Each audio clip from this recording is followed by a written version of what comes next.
Jauh-jauh hari kita sudah mengatakan apa yang terjadi kalau Kamala Harris menjadi Presiden Amerika. Sekarang terbukti secara administratif Kamala Harris adalah Commander-in-Chief di Amerika. Memang banyak yang tidak peduli dengan apa yang terjadi di luar negeri, namun hanya mengingatkan bahwa menjadi pemimpin sebuah negara, Anda bukan hanya harus mengenal peta perpolitikan dunia atau geopolitik, namun juga harus mempunyai sumber terpercaya yang bisa menganalisa data jadi informasi yang bisa membuat Anda membuat keputusan yang selalu tepat. Bosman, untuk hal beginian cukup lengkap pasukannya dan data-datanya valid. Karena tahu dari jauh-jauh hari bahwa Biden ini tidak akan lama menjabat, maka strategi politik luar negeri kita harus sudah punya grand plan-nya, di mana hal ini akan membuat Indonesia akan menjadi negara superpower kalau mengerti situasi lawan kita dan teman kita. Sayang ya, yang menjabat saat ini nggak punya informasi atau data untuk menjadi bekal knowledge sebagai senjata pejabat tertinggi membuat keputusan. Kita lanjut. Di Amerika, Trump dan timnya kembali menguat pengaruhnya. Diperkirakan di tahun 2022 nanti dalam pemilihan awal, agaknya Partai Republik akan menyapu bersih Partai Demokrat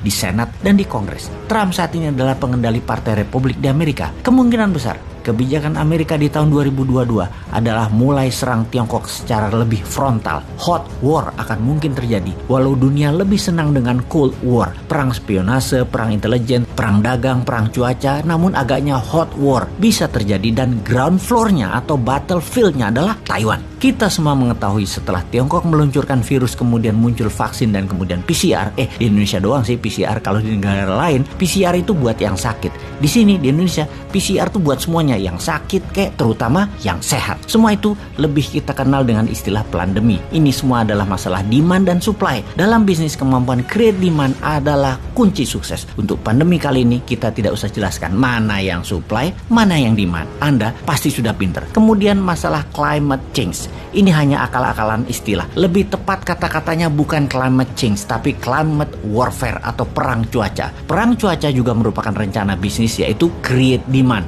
dan menyediakan supply. Kita semua tahu cuaca ekstrim tercipta akan mengakibatkan kekurangan pangan di seluruh dunia. Kita menengok sedikit. Artificial food berbasis plant atau tanaman dan bioengineering food, pemilik terbesarnya adalah Bill Gates. Beyond Meat misalnya, artificial daging, Bill Gates punya saham besar di sana. Lahannya luas miliknya di berbagai belahan dunia sudah dia kuasai, termasuk bahkan temannya 1 tahun terakhir ini, Jack Ma, sering terlihat di Eropa mempelajari plant-based food ini atas perintah pemerintah Tiongkok tentunya. Sebaiknya pejabat Indonesia paham begini-beginian agar nggak kagetan atas apa yang akan terjadi ke depannya. Di sisi Tiongkok sekarang, Xi Jinping lagi pusing 7 keliling pastinya karena skandal keuangan properti Evergrande minus 700 triliun yang secara sistemik akan menghancurkan keuangan nasional Tiongkok. Harga sayuran saat ini melambung tinggi di pasar-pasar di dalam negeri dalam 3 bulan terakhir karena bahan makanan Tiongkok banyak mengandalkan import, sementara banyak negara menutup import untuk Tiongkok. Kebutuhan energi yang meningkat, harga BBM dinaikkan oleh Saudi dan Rusia menjadikan Tiongkok krisis energi. Hanya di kota-kota besar yang terlihat ada listrik, namun di kota-kota lain gas, BBM dan listrik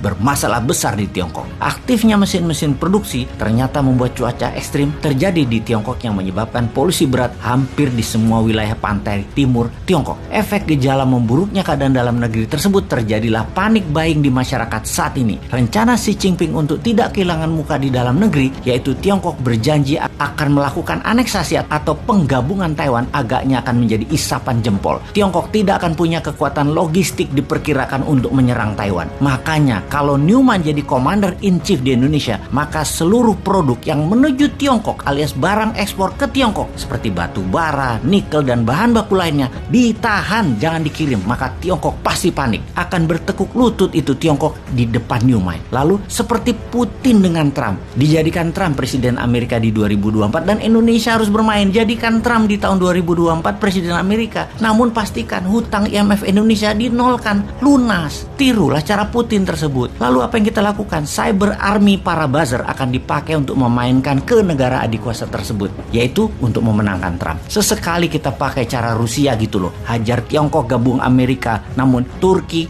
dia serang Amerika. Tekan Eropa dengan mematikan gas, hajar sekutunya Amerika. Naikkan harga minyak, tekan Tiongkok. Itu baru namanya negara berdaulat dan pemimpinnya berani juga bervisi.